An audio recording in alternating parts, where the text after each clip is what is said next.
Take the next right toward Guagua, then turn right onto Guagua. Diba? Kaya pala slight right kasi yung sa road nyo. Slight right. Slight right, tapos turn right. Slight right. Turn right na rin yan. Turn Ayun right yung onto video. Guagua.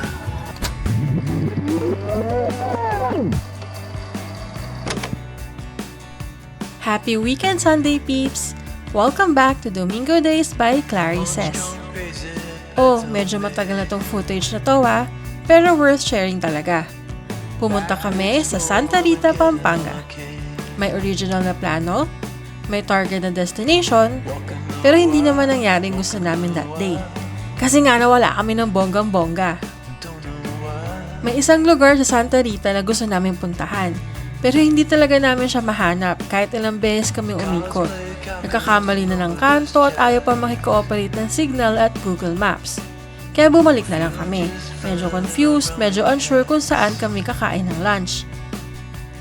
Parang sinabi ng tadhana, dito kayo! Cafe Athalia. Maganda talaga yung feel ng lugar. Maaliwalas, cozy, pwede kang mag-coffee, magbasa ng libro, mag-catch up sa family and friends, yung tipong hindi ka nagmamadali lumabas.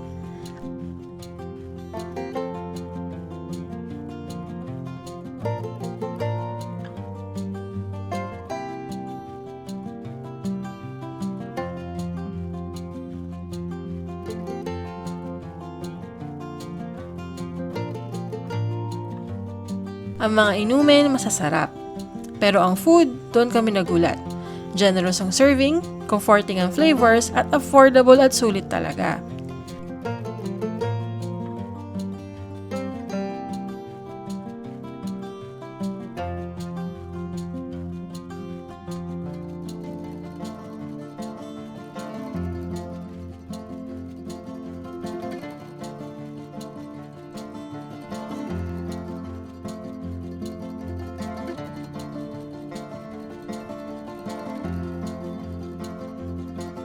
Ang staff naman nila mababait at attentive.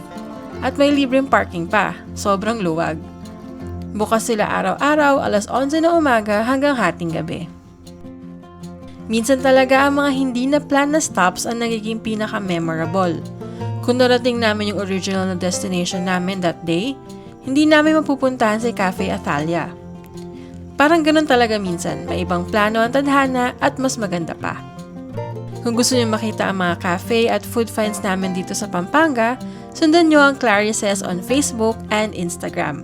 At kung hindi pa kayo nakasubscribe sa YouTube, isubscribe na para hindi kayo maiwanan sa mga susunod na biyahe namin. Paalam muna ha, Sunday peeps! See you on the next one!